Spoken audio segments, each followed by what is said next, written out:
So, Bob, I have some emails from some patrons that I thought you might have some insights on. So I thought we would read those and respond to them. What do you say? Sounds good. This is the Psychology in Seattle podcast. I'm your host, Dr. Kirk Honda. I'm a therapist and a professor. Who are you, Bob? I'm Bob Goettle, your old friend from graduate school from way back when, 21 years ago. When we finished. 21 years ago we finished, and 23 years ago we met. Cow. I don't like thinking about my life in such large chunks. You had a goatee back then. I think I had a full beard. No. I had a goatee, did I? Oh, maybe you did have a full beard. Yeah. Anyways, I'm your now mostly clean-shaven friend from graduate school and also a therapist in practice here in Seattle. And, of course, you're wearing your Penn shirt. Penn State shirt. Nittany Lions. Yes. And just rubbing it in my face that you won the bowl game against UW last January.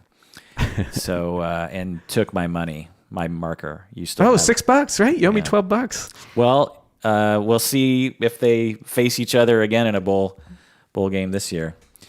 All right. So this first email is from patron Sean. Patron Sean says, I was accepted into a clinical mental health counseling program. I am curious if you have any advice on preparing for graduate school, like readings or advice that would help give someone an edge. My greatest anxiety is not doing well. I know my grades were not spectacular to begin with, so I am trying to prepare so I am ready. What do you think, Bob? Oh, poor guy. Yeah. Honest to God, the first thought is take a deep breath. Yeah. Relax. Yeah. You're going to be fine. Yeah. How can we convince Sean that he's going to be fine? Because I don't know. Yeah. Well, as a professor in a program, what I can tell you is that most, if not all, of the classes are taught by therapists. Yeah. Who are, let's just say, on the touchy-feely, nice and fuzzy, accommodating type of personality. We're not talking about high-power lawyers or astrophysicists or anything, you know. It's not an episode of The Apprentice. Exactly. Yeah. And the programs are not, it's not rocket science. No. You know, you're talking about look up the ethics of this issue or look up this theory and do your best to learn and integrate it. And think about yourself. Right. Where do you stand? Right. Which you can articulate with expert opinion because it's only your opinion and your stance and your history and how you feel. And so, you know, when we think about graduate school, you're like, oh, you know, it's like there's this whole paradigm of the further up you go in the grades, the harder it gets, right? And that's true in some fields, like if in math, for example. Yeah. You take math in the 6th grade, it's algebra or pre-algebra or something, and then it gets harder. You go to geometry, and then you go to trig, and then you go to calculus, and then you go to whatever's above calculus. Well, I took some of those classes at UW, and what's above calculus? There's like theoretical math, and I can't remember what they call it, but it gets more weird, essentially.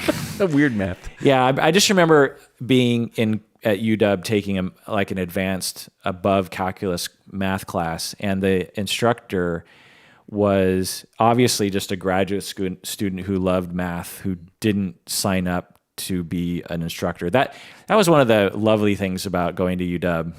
Maybe Penn State was similar in that, you know, you're a major research sciencey organization who employs a lot of research sciencey people. And as a part of the job, for whatever reason, you force these people to teach, even though they don't want to teach. They're there to do research. They're there to further their career, and they couldn't care less about. Couldn't care less. I always get that wrong. They couldn't care less about students and about teaching. And these people are selected for their research abilities, not their teaching abilities. Yeah. And so this guy it's a medium-sized hall. So it's probably like capacity of, I don't know, like a few hundred people. And it was one of those old school classrooms with wooden chairs in this sort of horseshoe fashion. And he's at the front, and there's a huge lab desk. And he's talking so quietly, no one can hear him. And I'm about midway, and I can't hear him, and I'm thinking, so I wonder if he's saying anything. Imagine a professor who's talking in the front of the room and no one can hear him. At a certain point, this guy sitting, near me kept going, "What? What?" and I just thought, oh man, you're going to get busted. And this so-called professor just, powered through and tried to talk a little louder, but not really. Anyway, my point is that in a lot of fields, it definitely gets more complicated and will definitely weed out people who don't have the talent to understand it. Algebra is much easier to understand than geometry, easier to understand than calculus, easier to understand than advanced or theoretical math or whatever classes I was taking. And certain people just aren't going to make it. It's like a pyramid effect of ability and capacity and whatever. Therapy is not like that. Therapy is a block. It's not a pyramid. It's just you have to have a certain level of ability to be a graduate student. You have to be able to write well enough.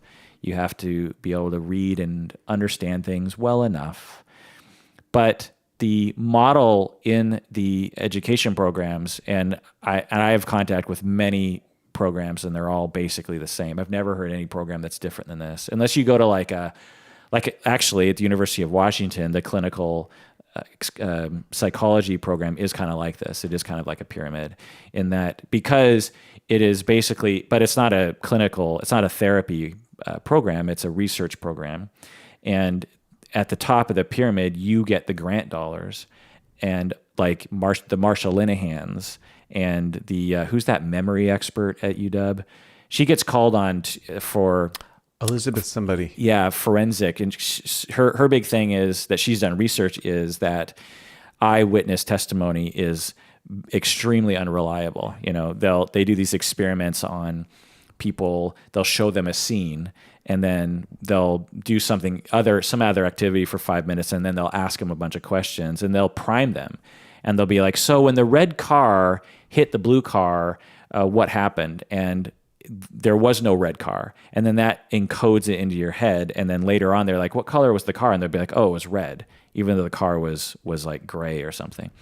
And they've done multiple, replications. And so she gets called onto the stand and says, like, "Look, just because this eyewitness said they saw a red car, and just because they said they saw the plaintiff do this or that, you should, as a jury, you should take this with a grain of salt, because memory is malleable. And let's look at how the prosecutors actually primed some of these witnesses and blah blah blah."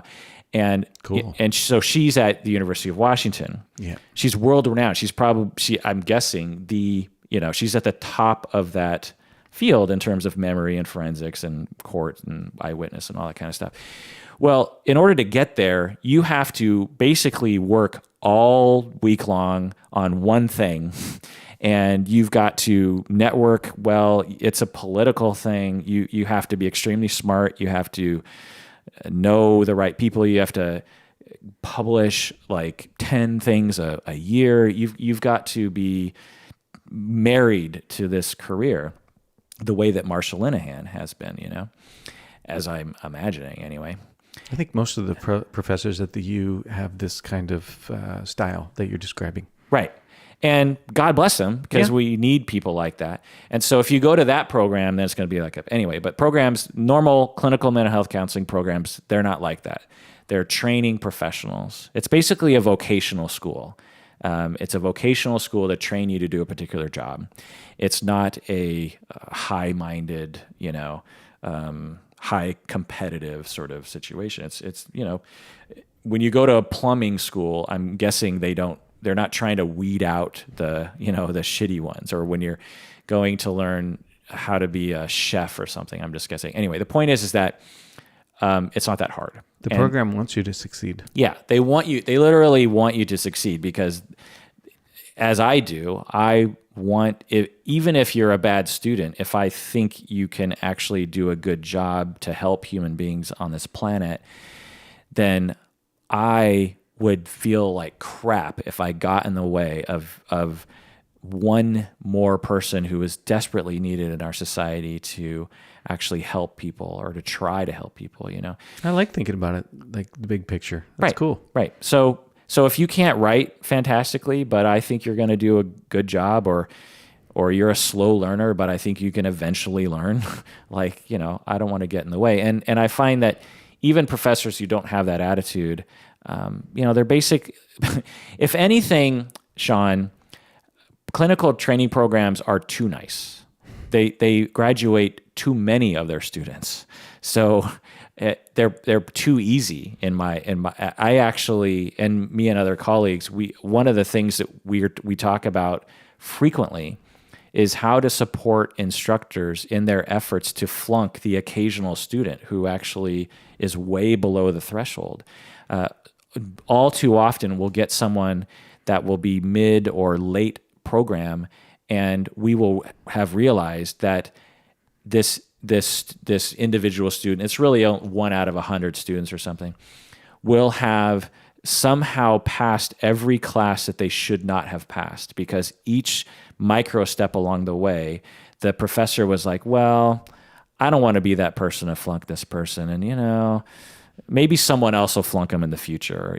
Someone else will catch this. And, because I don't want to deal with it, or I don't feel supported, or diffusion of responsibility. Yeah. Yeah. And I'm not going to get in trouble if I pass them. Whereas if I flunk them and they complain, that could cause a problem for me. And so, so I'll just pass them. So if anything, Sean, and this is true across all programs, I've seen this in anecdotally all the programs I've had contact with, that they're too nice. So Sean,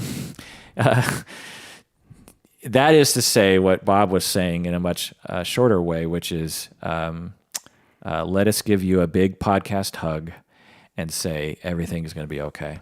Most likely. Yeah. The other thing that I'll say is that you should work. The thing that I see in a lot of graduate students that I think they could work better on prior and in the beginning of their program is the issue of self-care.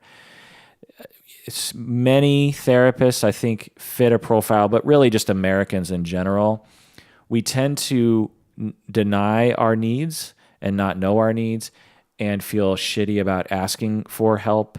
And we also believe that if you're going to become a professional, you have to act like a professional, and you have to be able to withstand things and be strong, so to speak, which is a complete nonsensical statement.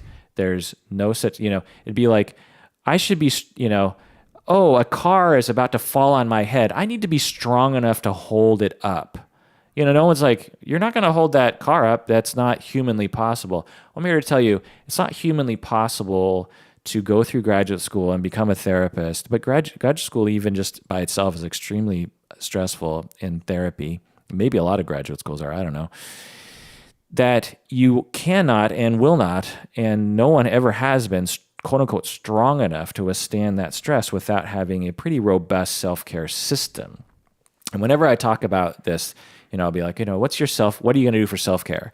And what a lot of people go to are things like, well, I like to go hiking. And then I'm like, what else? They're like, oh, well, I don't know, hiking. I like listening to music sometimes.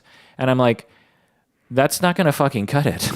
Unless you go hiking every day, which God bless you if you're doing that. But I'm guessing you go hiking, especially in graduate school, once every quarter, once every few months, once every month. You need self-care every day. And this is what I tell people is like, if you don't have someone that you can download to narcissistically for 1 hour a day, then you're going to come apart. So there's going to be consequences. There'll be consequences anyway. But you might not vent every day for an hour, but you need that option. It's often your spouse or a best friend or something. And what I tell people is that, up until this point, in all likelihood, as a someone who's been interested in counseling, you've been that person to listen to other people. You've been the nice listener. And what I tell them is you have to now cultivate and demand and tell people that the script is going to be flipped now. That you'll listen, fine, but you're also going to be the one talking. You're also going to be the one to make other people listen. And, some of us listener types tend to attract talkers and people who don't like to listen. And so sometimes your relationships have to shift, or you have to cultivate new or other relationships that will withstand you venting 1 hour a day, whether that's with your therapist or your best friend, or, you have a blog or whatever, just some kind of way of getting stuff off your chest. Do you agree with this, Bob? I do. Did you do that in graduate school? Did you have someone to talk to? I mean, I guess you and I talked. We talked a lot. But other people? I tend to be on the listening end of things, but I've been a client in therapy for 28 years, off and on, mostly on. Would it have been possible to survive, quote unquote, if you didn't have a therapist in graduate school? Possible, yeah. It would have been possible. I would have been okay. I'm an okay writer, and I can do all that stuff. Would it have been optimal? No. In fact, do we want to recommend to Sean that he find a personal counselor if he doesn't already have one? Yeah, absolutely. When I hear about people who aren't in therapy while they're in graduate school, I deeply worry about them. I wonder about people that want to be therapists who have never been a client. Right. Like, what is that? Yeah. What I think of it, so after interfacing with hundreds of students, I've realized that there are many paths to becoming a therapist. And yours and my path was similar, a little different, but similar in that we had been in therapy and we were wanting to do that. We were like, ooh, I want to be in a room with people and talk to them. And it's a calling. And I feel like I could be good at it, and I like the lifestyle or whatever it is. And there are a lot of people that are like that, but there are some people who come to the path or the decision to enter graduate school to eventually become a clinician who have never been in therapy, and they like psychology. I mean, it's a total minority, but I've talked to some people who, I hate to say this, but a lot of them are younger, it seems like they're just kind of shooting in the dark, and which is fine. Yeah, right. What are you going to do? I mean, I was pretty young and kind of shooting in the dark, but got lucky with actually choosing a profession that I did like, because I had a pretty distorted view of what a therapist was, and it's a wonder if it was too far off the mark. So I thought therapy, Yeah. I thought therapists were more of a dick to their clients. Like, Did you have one that was a dick? no, but I mean, he wasn't my first therapist wasn't super warm and fuzzy. I'll give you that. But I had a vision that therapy was an exercise of confronting people, essentially. Oh, how awful. Yeah. Being smart, catching people. Yeah.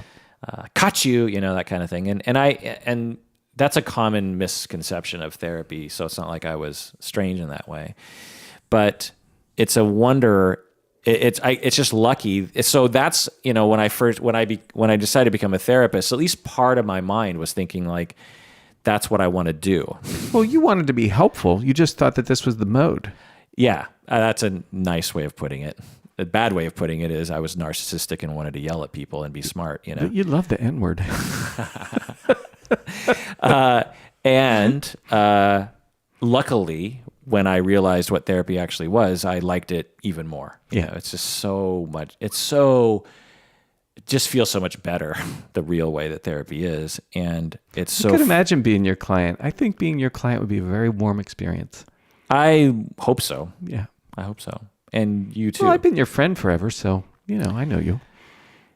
I talk probably a shit ton more with you than I do with my clients. Oh, what I mean? That's good, though. You don't want to be talking too much when you're... Yeah. Yeah. Yeah, I mean, one of the things that I tell interns is that when I listen to their tapes or when they're in my applied family therapy class and they're doing like practice role plays and stuff, I say this to both the role playing clients and also to the therapist, which is the average session that I have with clients is if I didn't say anything, it wouldn't really be noticed. Clients sit down on my couch and they want to talk for a full hour because they have a lot of things to say, and they want to, occasionally, if I'm particularly quiet or they're particularly wanting to get my feedback or something, they'll ask me a question. But if I just sit back with most of my clients, they'll just talk and talk and talk and talk. And there's a lot of therapeutic value to that. I find that it's even more therapeutic to occasionally interject and challenge and this kind of thing. I should think so. But even then, I'm still saying word count 1% the amount of words in a session, hopefully anyway. Occasionally, couples therapy I get a little bit more wordy, because of just, I think, the nature of helpful couples counseling, Yeah, man. You got to be more active. Yeah. So I say this to the role-playing people because I'm like, look, you should be talking nonstop. Because a lot of role plays, when people do role plays in graduate school, I'll say, okay, you two role play a couple, or you two role play a teenager and a mom or something. And the role players will sit down and go like, we're having trouble, period. And then like the role playing therapist now has to do so much work. Right. And it puts them into this really weird position where it's just like, if I saw a client do that, and for myself, I would be like, well, you don't want therapy because you're just plopping down and like throwing out these random statements. Like, you're not giving me anything. You don't have any energy around this. Like, this is an unrealistic portrayal of what a client would look like. Exactly. I think is part of your point. And it makes it really hard to demonstrate to practice therapy, techniques and stuff. And then I also tell interns, look, if you're talking a lot, something's either wrong with the client or something's wrong with you, because, it could totally be something wrong with the client in terms of the client doesn't really want help or is really shut down or whatever. Yeah. It could be a resistance or just some other understandable thing, right, quote unquote, wrong with them. But or you as a therapist feel like it's good therapy when you're just yammering at your clients all the time. Anyway, so my point is that you need self-care. So you could get a jump start on that prior to graduate school and then in the beginning. I teach a class for students at Antioch first quarter, and inevitably week 5, everything starts to fall apart. And I tell people week 1, I'm like, so right now you're probably feeling like you can handle this. And you feel like, you're under control. You're a smart person. You've managed to get good grades in your bachelor's degree. You got good grades in high school. You're a smart cookie. Successful student. Yeah. You got into a graduate school. You're feeling pretty good about yourself. And you know how to be organized. You know how to keep a calendar. You got your pencil holder. Everything's going good. Graduate school in a therapy program is not like anything you've ever done before, in all likelihood. Yeah. It certainly has an academic element to it, but it is much more emotional. It's much more introspective. It will touch upon, if you have any insecurity, it's going to be touched upon. If you have any kind of trauma, it's going to be touched upon, frankly. And you might have traumas touched upon that you didn't even know existed, and I'll even self-disclose my own path on that, just like, I'm still discovering traumas, 21 years into the profession. I'm still realizing things about myself that should be obvious, but of course it makes sense as to why I would wall myself off to that, or why it would not lend itself to easily being seen or something. But anyway, so I tell people by week 5, some of the things are going to come to roost, and you're going to feel it, and you're going to lose sleep, and you're going to have headaches, and you're going to be in a bad mood, and you're going to want to drop out, and you're going to feel like a failure, and in all likelihood, And so if you don't get your shit in order now, you are going to suffer for a long time, because longer than necessary, because when the shit hits the fan week 5, you're not going to have the resources to suddenly cultivate a self-care regimen, because you're just going to want to sit at home in a dark room with a pizza and cry into your ice cream pint. Do you know what I mean? Literally. So get your shit together, so by then at least you'll have a few friends that will know to contact you and like force themselves in on your life when you're upset. I always think about the movie Stuart Smalley Saves His Family. Have you seen that movie? No. I love that movie. It was that character on Saturday Night Live. Yeah, I remember him. You're smart enough. You're good enough. And gosh darn it, people like you. And they made a movie, it was one of those Lorne Michaels spin-off Saturday Night Live movies. And it's a really beautiful movie, and it's really funny. And of course, Al Franken is everyone hates now. Oh, right? well, right.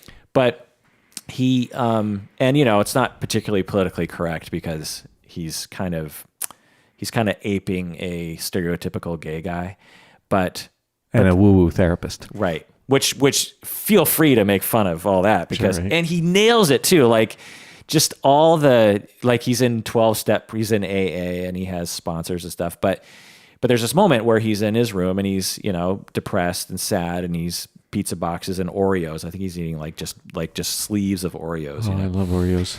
And his sponsor and his best friend are at the door and they're like, let us in. Okay.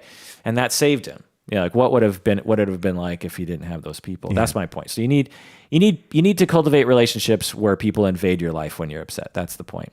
I actually have a friend who's going through a bad time right now, and I am being one of those people because I'm pretty sure I'm the only one that knows and or is close enough in proximity to do anything about it. And he's doing that. He's isolating. And so today I've sort of made him agree to let us hang out. You know what I mean? Nice. I could have just been like, well, he does, he's not really responding and who cares? And he'll call me if he needs me, that kind of. Right. Yeah. But, he's cultivated a relationship with me to the point where I hope I'm going to do some good today, or at least I'm going to try, and when I am having a shitty time, he'll do it for me, anyway. Well, just taking an interest in somebody else is marvelously helpful. Yeah. Which, speaking of for Sean, I would like to suggest that Sean simply be curious about his own experiences and also about what he's learning, because he's probably going to be learning stuff that he didn't think was true about people or humans or the human condition. And open-minded is better. Is there a specific example to that you're thinking of? I remember when I was young and single and wanting to date and having this prejudicial view about using the personals. It was back then, it was the personals, right? The stranger, remember that? Yeah. Yeah. I saw you, blah, blah, blah. Having this prejudice about people who use personal ads to date. You know me, I met my wife on Match.com, so that shifted. But little shit like that, little closed-minded attitudes about what's proper, what does a person do. Most of the shit that I came out of my little white suburban Philadelphia homogenized culture doesn't apply to the world, or doesn't apply to much of the world. And was a unhelpful limitation. Yeah. Do you have other examples of that? Well, yeah, all the isms, racism, homophobia, sexism. Did you run into that in graduate school? Like, where you expanded like a specific thing? Yeah, well, continued expanding, like particularly around homophobia. I think that was something I had to shake off. I don't think I was ever bigoted, just scared. Yeah. Right? Like, am I being an asshole? Am I being a jerk? Am I being homophobic? Like all this self-conscious nonsense that, experience helps a person take a breath. So was Gary a part of that for you? Oh yeah, Gary, right. Yeah, a piece of it. Yeah. Yeah. So we had so Bob and I, in our first couple quarters, as everyone did at Antioch back then, we took this class called ProSem. Oh yeah. Professional seminar, which was, spanned 6 months, and the class was only like 6 students or something. Yeah. And so it was me, Bob, Nanette, Laura, remember Laura? Laura, and Gary, and then that guy who was listening to the Mariners. Oh my God. We had a student who was, oh my God, who was eventually kicked out of the program, I think, who in the middle of class, while we're sitting in a circle, no desks. So there's, Flora Ostro and six students, and we're talking about empathy and about our own issues and, learning how to be a wise human being and how to love yourself and love other people. And this guy is listening to the Mariners game on a headphone, like a one earbud. In my, this was 94, so it would have been, or 95. This would have been before iPods and stuff. So it must have been like an old school transistor radio. Yeah, with that white, scraggly little wire that goes into one ear. It's funny to think about how things were back then. But yeah, anyway, so transistor radio, and yeah, he's listening to the Thought that was okay. Yeah, right. So, but one of the guys in the group was gay and was out and talked about it, and so that helped you're saying, and I'm sure me, to relax and not be so up in our head about interfacing with gay people and humanizing. It's just like, oh, I see, because Gary was very much like you and me in a lot of ways. Really like nice, he felt like, and we did hang out with him occasionally. Yeah. I feel like you hung out with him more than I did, though, didn't you? I don't remember spending time with him one-on-one like you and I did. I felt like you and him knew each other better than I did. Than I knew. We might have had some other classes because he was mental health counseling and you were family. I was family. Yeah. Right? The other thing I'll tell Sean before we go to break is, if you want to read up on APA format, that'll help, because in all likelihood your program uses APA format. Yeah. It's one of those things that professors get hung up on, and it's not intuitive, and it's definitely a learned skill. It's something that I have a lot of students first quarter in my first quarter class, some students take to it very fast, or they knew it already, and some students really just have no idea. And we do have a writing center, and we actually do have writing, like remedial classes that we require some students to take. But it's a lot to take in the first few weeks of graduate school. You're doing a lot of things. And APA format, really, I mean, it took me years to kind of master it, and I still know that I don't really understand it, because like when I had my dissertation published, the university actually pays for an editor to look it over to make sure that it's up to snuff in terms of APA formatting and publishing rules and copyright and all that kind of stuff. Yeah. And the things that I got back from this editor, I was like, that's APA format? Like it's so specific, and there's so many things and plus, like, you're up in your head writing the material. You're not always thinking about, parentheses and commas and stuff, and you can't catch everything. And so the faster you get proficient in American Psychological Association writing style, the easier it will be for you in graduate school. Because again, some instructors will make it so you won't even pass a class just because of your inability to follow that format, depending. And one of the shitty things about learning APA format is there's not a lot of good resources. Like, there's this main APA format publication that they make every student buy that I find to be extremely, I mean, it lays out some things well, but it also lays out other things in really confusing ways where you're just like, I remember just staring at a page, where it's trying to explain how to cite a podcast or something. And I'm just staring at it and I'm like, I don't get it. Like, how does that, or, when you go online, I mean, I can't tell you how many times that I've gone online while I was a graduate student and trying to look up a particular way to do something and really just not being able to find the answer. And in today's world, you think it wouldn't be that hard. Google. Yeah, right. You'd think now, maybe by now it's better. I don't know. But anyway, the other thing is that I recommend, Sean, and to anyone going to graduate school, is really try to make friends with your peers and with your instructors. Yeah. Oh, instructors too. Yeah, absolutely. And, your advisors and, it's staff. Being in graduate school is so intense and can be so stressful and isolating that if you have friends, if you feel at home and you feel connected and you feel like you can trust the people around you, it's going to feel so much better. Imagine being in a class where you don't know anyone, you don't trust anyone, the instructor is this distant person, and you're unsure about your assignment, and you're unsure about something you said in class, and you go home and you're like, oh, I made a fool out of myself. As opposed to another situation where, you're pretty good friends with everyone, you've hung out with them outside of school, you know that they like you and respect you. The instructor well enough to know that they care about you, and you say something stupid and you're like, well, but I know that they like me, and I know that they know that that wasn't representative of me. You are here to learn. Right.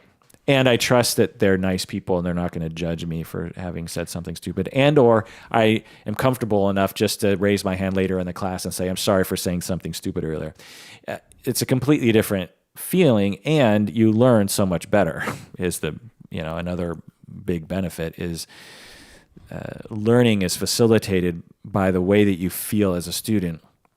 And it's both the responsibility of the student and the instructor to create an environment where students can feel safe and supported and good about what is happening around them. There's no reason why a student should be anxious.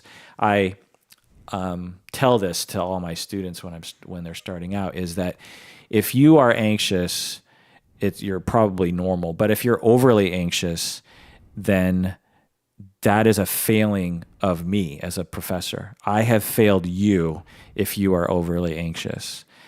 So I'm going to do my best, but I also need you to know when you're overly anxious and to tell me and to let me know, or try to rework your narrative so that you're not overly anxious. Because some instructors actually have a value of making people overly anxious. I've heard some instructors, they're just like, well, if they're not scared, you're not doing something, if you're not doing your job, if they're not scared, and I'm just like, what, why? Like, what kind of weird power play do you have? Hazing or something? Again, we're trying to help people to help other human beings. Why do you want to get in the way of that? And again, everyone's probably going to graduate, or the vast majority of the students are going to graduate. So, we're not, again, if we were trying to weed out the wussies, then okay, but we're not, everyone's going to graduate. Some people are going to flunk out, sure, but it's pretty rare. But success is not predicated on somebody else's failure, like it would be in like competitive medical school or right. Wherever. Right. If there are 100 med students and 5 positions, then maybe weed out 20 of them because they can't hack the pressure, But everyone who graduates from our program gets a job. Every single human being who graduates from our program, and we have at any given time now, I think we have, let's see, what are we getting up to? We're getting up to, in our program, we're getting up to like close to 200 students at any given time. So no kidding. Yeah, it's like ballooning. And that's just our program. The MA, all the psychology programs, we're talking probably about 500 people or something. And so we probably have each year like about 100 people graduate. And so all those people get jobs. Now, occasionally, very occasionally, some of them don't get a job, but I would imagine it's not because of their inability to get a job. It's probably because they just decided not to do it, or they don't want those kinds of jobs. You know what I mean? They don't want to work at an agency or something, and they discovered late it doesn't pay very well. Right. Or the work was too stressful for them or something. There's a lot of jobs at agencies, and they don't pay that well. So it's not like it's a big mystery that, so it'd probably be good for Sean to be prepared for that, to recognize that he's going to have debt probably, and he isn't going to make very much money, most likely. And it's going to be beans and weenies for a while. Beans and weenies.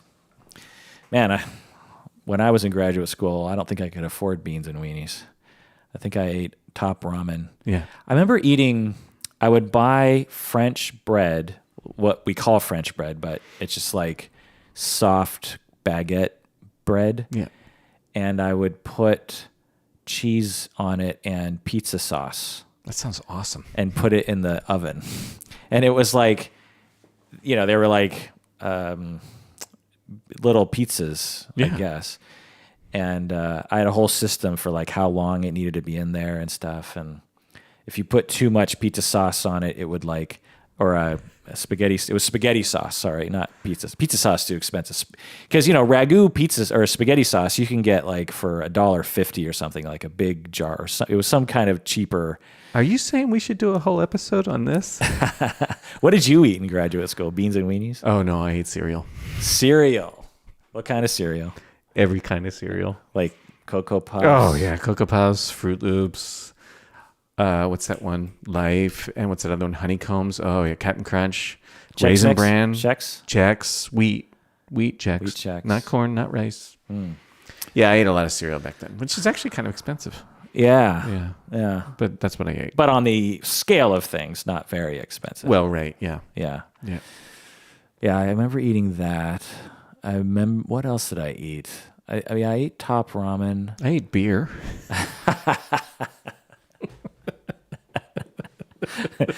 All right, let's take a break. What do you say? Yeah.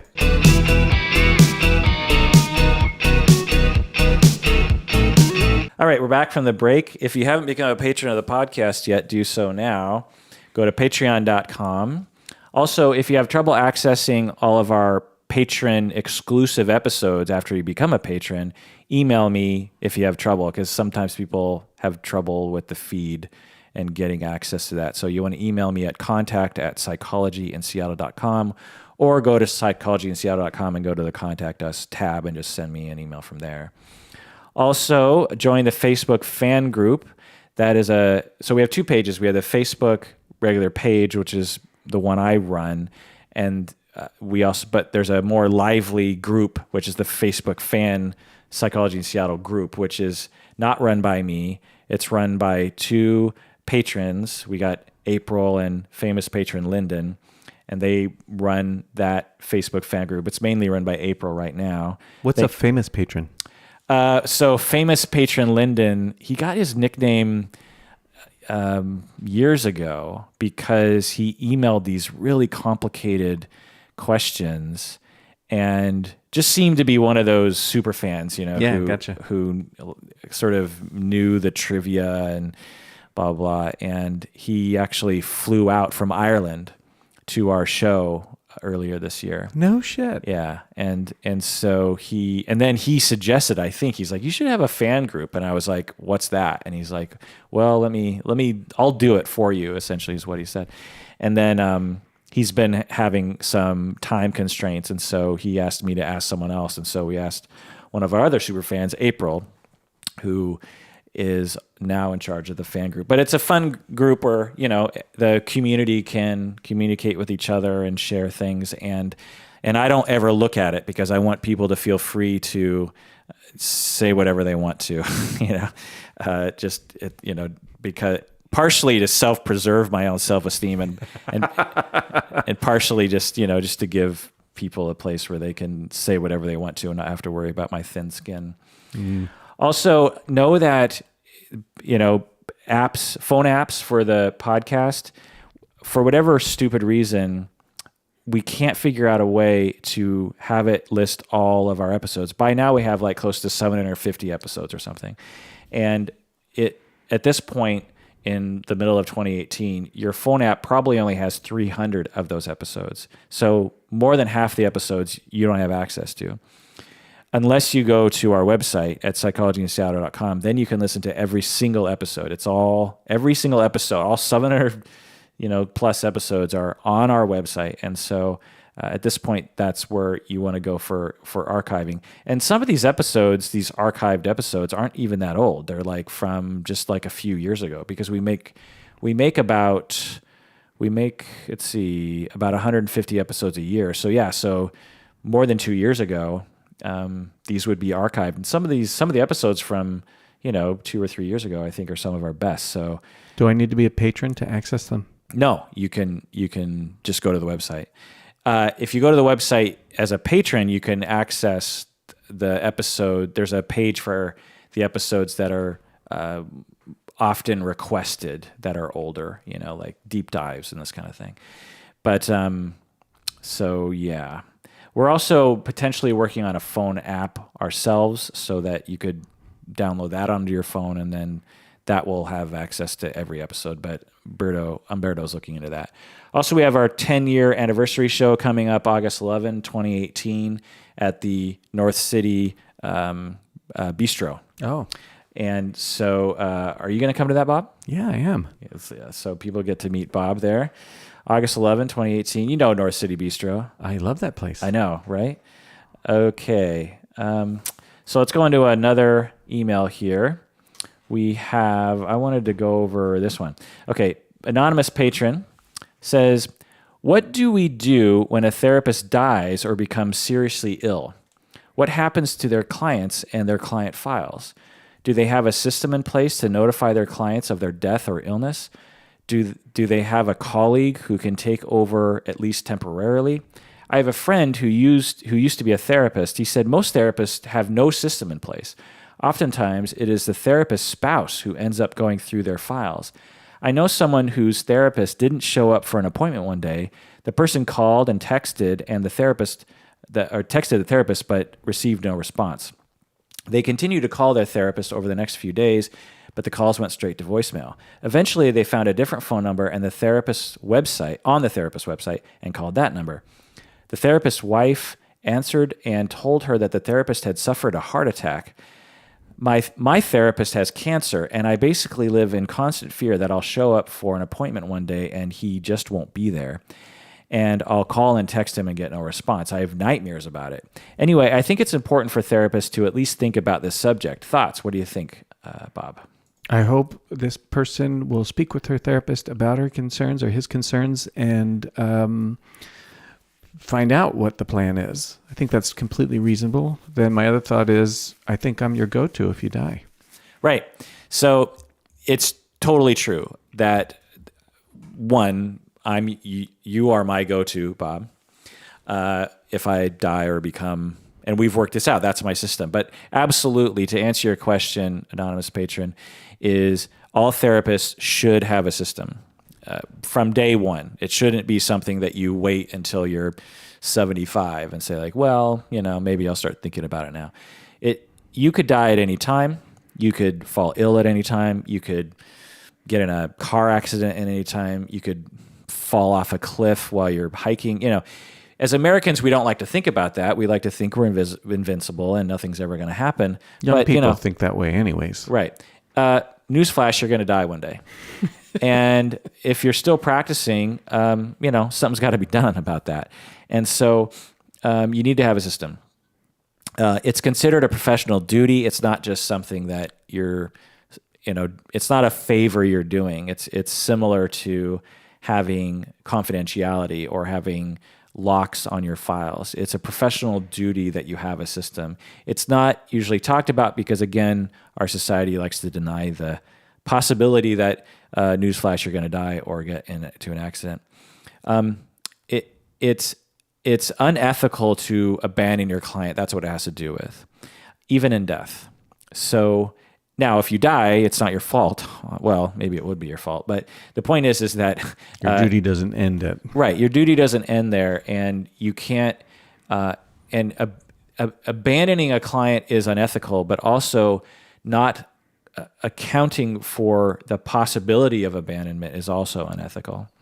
So you need to have what we call a professional will. So we all know what a will is, right? Is a document that might have instructions on what to do after you die with your body, with your assets, with things you might care about, or other, who's in charge, all that kind of stuff. You want a will to talk about that because it's your wishes, or even like, if I'm brain dead, don't, just let me go, that kind of stuff. It's so helpful. You talk to anyone who works in hospice or related fields, and they will say, like, when there's a will, it just makes it go by so much easier. When there's no will, when there's no instruction, everyone is left wondering what to do. And you have a bunch of people who have power and will have different opinions on what to do. Should we pull the plug? Should we not? Should we sell the house? Should we not? Should we cremate? Should we bury? Should we, what should we, who should be looking through the client files, that kind of thing. Who should take over the clients? All that kind of stuff. Whereas if you just fucking had instructions like a normal person, then it would be completely, there still might be fights, but it would certainly clear things up. Just getting on the issue of will is that, do you have a will? No. Yeah, I don't have a will. I have a professional will. But I've discussed what to do with my wife okay. many times. Okay. Well, that's the spirit, right? Yeah. And so when someone is, on their deathbed essentially, and you have a situation where there's a 1% chance that there's brain activity that can be revived or something, but there's a 99% chance that there isn't. And you're on a feeding tube, you're on a breathing tube, you're not conscious. It's been a month, you've been in a coma, and there's no will. The physicians, the family, everyone's like, well, should we pull the plug? And then you're like, well, I don't know if there's a 1% chance. And so that's all normal. There's nothing wrong with that because it's a horrible position to be in. And then at some point you pull the plug, in some scenarios, and you feel terrible. You feel guilty. It's like, sometimes. Whereas if there's a will and it says, look, if there's only a 1% chance, just let me go. In fact, it's a loving act if you just let me go. I'm sad that I'm leaving you, and I'm sad, and I'm sure I hope you're sad that I'm leaving you. But let's be real, and I'm going to die one day, and I'm okay with that. I'm okay with my life, and if I'm, if there's very little chance of getting me back, like, just let me go. I'll be happier in the next realm. Imagine having that message and then you pull the plug. How better it would feel, right? How you would just have this release of this burden, You're not left guessing as to what the person would want. And so the same goes for a professional will. And there are samples on the internet. So you just Google professional will for a therapist. Bob is my person. We haven't established do you know have I told you what you're supposed to be doing? There's instructions somewhere. Oh, okay. Well, there's standard things like my family will contact you if you don't already know. And then you come to my office right here, and the keys. Oh yeah, I did give you instructions. So there are two things that you need access to. And you're a therapist, so you would be able to figure it out. One is my physical files, which are right here. And so you need the keys for that. And it's all labeled by clients. It would be easy to figure out. The second thing is access to my computer. You need all my passwords. You need to be able to get into my records on my computer. You need to be able to get into my insurance websites, and you need to be able to contact my malpractice. You need to wrap up all that kind of stuff. And so I have a safe deposit box that has a list of all of my passwords that I typically use. And so you just have to cycle through like 10 passwords to figure out which one it was. And every 4 months I update that written document or that typed out document. And so you need keys to my file and key and access to my safe deposit. So I just put your name with the bank and with my safe deposit box. And, it'll be a process, and it won't be easy. You'll have to probably spend a few days kind of figuring all that out, but at least there's a path, Well, did we talk about my rate? Well, you'll have access to my bank records, so you just got to transfer. I don't care. I'll be gone, so sift through whatever you want, as long as you take care of my debt too, I suppose. So that's what needs to happen. So the questions that your professional will needs to answer, which is, first off, where are the copies of the professional will? So where is it? If it's on your computer and your computer has a password, then it doesn't do any good.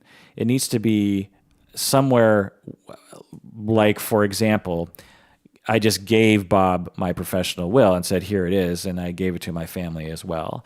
And maybe it's like it's easily searchable under Gmail or something, just like professional will, and then you find the attachment or whatever. So you need to know where it is. And then the other question. Well, I have it pinned to a bulletin board with a countdown clock.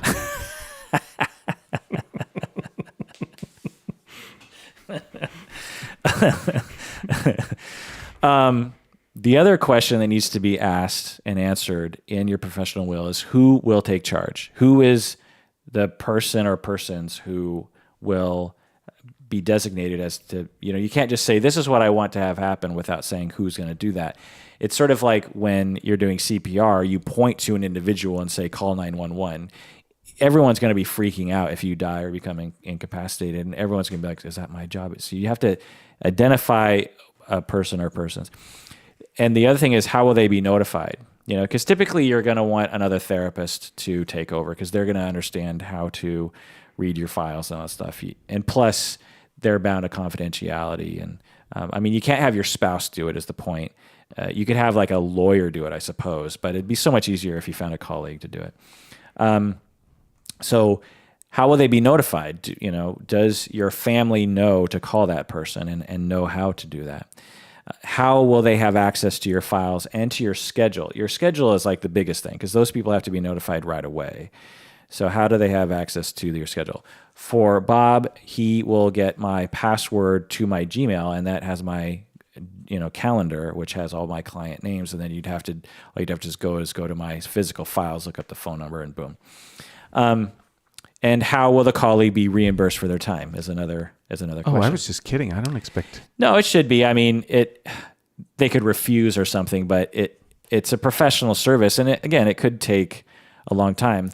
In a death and it's a friend, in all likelihood, you're just going to do it as a favor to the family. But say you're going through cancer treatments or you have occasional heart attacks or something, and it's something that happens periodically or something. You become temporarily incapacitated and then you can return, etc. Right. And you can't even think straight enough to actually even call your clients. Yeah. Then in that realm, I think it's more of a professional service that is depending on the situation. Yeah, at the very least, it should be offered. You shouldn't just put in there like, well, they'll do it for free because they like me. It should be at least offered as a courtesy and or and it should be legitimate, because colleagues should be reimbursed. Bob's not worth that much money, so Seattle is a $15 an hour minimum wage, so I guess I'll give you that. I was just hoping for a 6-pack. And how are they going to access your voicemail and your email? And should there be an attorney to oversee the whole thing? That's another question that should be What's the discussed. purpose of that, you think? To mitigate any liability.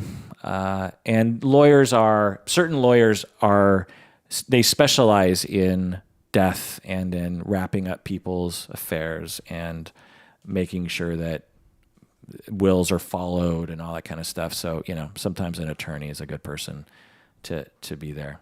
Do you have one? No. Or one in mind? No, I do not. Yeah. Although I do have a colleague that I could identify, but he's, older than me, so I guess that wouldn't make a lot of sense at this point. But that's a lesser of a question. Yeah. The main thing is where is the professional will, and who's going to take charge, and how will they get access to your files? And just saying like, well, they'll access it somehow is not sufficient. They have to know your current password to your email account, because you might change it, you know what I mean? And they need to know where that is. And you also don't want to just leave it as a sticky note on your computer, because then anyone can get access. Mine's elaborate, but it makes the most sense to me. Is like, you go to my safe deposit box where no one else can see, and that's where all the passwords are, Anyway. So I think your point though is that this is all in service of timely and compassionate care for clients. That's really the point of all this, is that these people who are going to suffer, that we mitigate that, we protect them as best we can. Yeah, and just how awful it would be. Oh my God. And how easy it is to, set up. It's not hard. It just, it takes a couple hours of thought and writing and asking, and that's it. And then you're done, and then, you set it and forget it, really. You'd have to, make sure that it stays up to date over time. But, right. Because let's be honest, you're older than me, and you'll Likely. and I'm Asian, so, Won't that be weird, like to think one of us will go before the other one? It is weird. I start thinking about that a lot. It's like, my siblings, other family members. It's like, Sure. who am I going to go first? Right. There's 4 of you, right? Yeah. Are they going to go first? Or, between you and me, it's like there will be a time when one of us will be alive and the other won't. Unless we do a murder-suicide situation between you and me, I don't love you that much. So, are you 3rd out of 4? Yeah. Oh my God, I never realized that. So am I. Yeah. Yeah. Do you have a younger sister? No, older sister, and a younger brother. Was it brother, sister, you? Yeah, same as me. Oh my God. Yeah. We're like... How older are your siblings? Oldest is... from you. 55, so 4 years older than me, and the youngest is a couple, 2.5 years younger than me. Okay. Yeah, mine are much more spread out. My older brother and sister are like 6 years older than me, and then my younger brother's 6 years younger. So I was like kind of like an only child. Yeah. At a certain point in my life, I remember thinking of my older brother and sister as super old. When I was 3 and they were 10. Yeah, right. They just seemed ancient to Right. me. And when I was, then when my little brother came along, he was so much younger than me. He didn't feel like a sibling in the way that a lot of people have, where there was never a point when any of us were fighting over the phone, if that makes any sense, or the car or something. It was spread out enough where or at least for me anyway, I didn't have to compete in that way. Your younger listeners won't understand what it means to be fighting over the phone. I know. I thought about that, and I thought about whether or not I should mention that. Yeah, That's funny. Yeah, we had one phone line, but Yep. 2 physical phones. Yeah, me too. One in the kitchen, one in the basement, and I just can't. I don't understand how we didn't have call waiting for a long time either. We didn't have an answering machine. Right. Yeah, we didn't have an answering machine either. But there was no need for an answering machine because someone was always home. Someone was home. And they always answered the phone. So, Right. But what's weird to me is that in high school and junior high, early high school, I would talk on the phone all night long. I mean, just think of teenagers and Snapchat and Facebook and stuff. Yeah. It was just the phone Just the back phone. then. It was the only way. And so I would talk on the phone for hours and hours, and I basically monopolized the phone. And it's just like, but I feel like people just didn't call each other very often back then, Like when I think about, we had relatives who lived, in other places where it was long distance, and we would call them like once a year. Because it was long distance. Right. But it couldn't have been that expensive. Do you know what I mean? I'm sure it wasn't wonderful to have to pay long distance fees, but I'm guessing it wasn't that much. I ran up a bill talking to a woman who lived, someone I was dating or sort of dating, long distance, just lived within the state of Pennsylvania, maybe 200 miles away from where I was. And, young people talk a lot, $200 phone bill. Yeah. In addition to, just the regular cost of running a phone. And, that was a lot of money. Right. And brutal. Whereas today, my phone bill is $200, just baseline. Yeah. You know what I mean? Right. But you can call anybody you want and talk as long as you want. Right. And yeah, that's a weird development in Right. today's world where there's no such thing as long distance. is that true for landlines? They don't have long distance? No, I think landlines still have long distance. It's so weird. Yeah. But I think some landline plans will add on as a benefit, Like a block charge or something. or just free long distance. Free long distance, yeah. Yeah, I mean, the whole thing about long distance, if I understand it right, was that in the old days, it was an expense to connect different networks, essentially. Yeah. And you couldn't have, if you had too many people talking on those lines, it would break the capacity or something. Yeah. And so they had to it was essentially a toll bridge, essentially. Yeah. It's like, well, we can't have, if everyone was allowed to do this, like people wouldn't be able to get through. And so we have to charge a toll to like bring the traffic down a little bit. And, but it was kind of arbitrary because it was like, it didn't cost them any more money to connect you between New York and San Francisco. It was just, they were just trying to keep the traffic down because they didn't have the bandwidth, And then if I could make money doing it. And they can make money doing it, right? It's like they can act like it's a premium or something. Right. But, and then when the internet came out, when cell phones came out, they could have done the same thing. They could have, but I remember an early differentiation for them was like free long distance. And I think that was, because in the early days of, and I could be getting this all wrong, by the way, but this is just my impression, was that when cell phones first came out, cell phones actually had a hard time convincing people to actually get them. Now today we're like, of course, right? It's like, it's obvious that cell phones are better. But I remember in the beginning, people were like, it sounds shittier. You need to charge it. They're expensive. You lose signal a lot. Remember that whole thing? Like, can you hear me now? Can you hear me now? That was a thing. Yeah.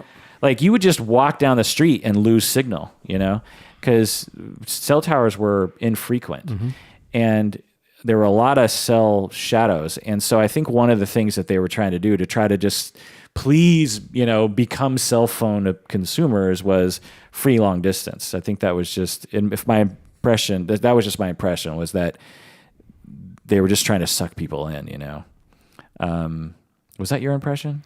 Yeah. And then I think one of the things that happened is the amount of whatever you call it to transfer voice data is so much smaller than the amount of whatever to transfer visual data, that it's just like it costs nothing. Right.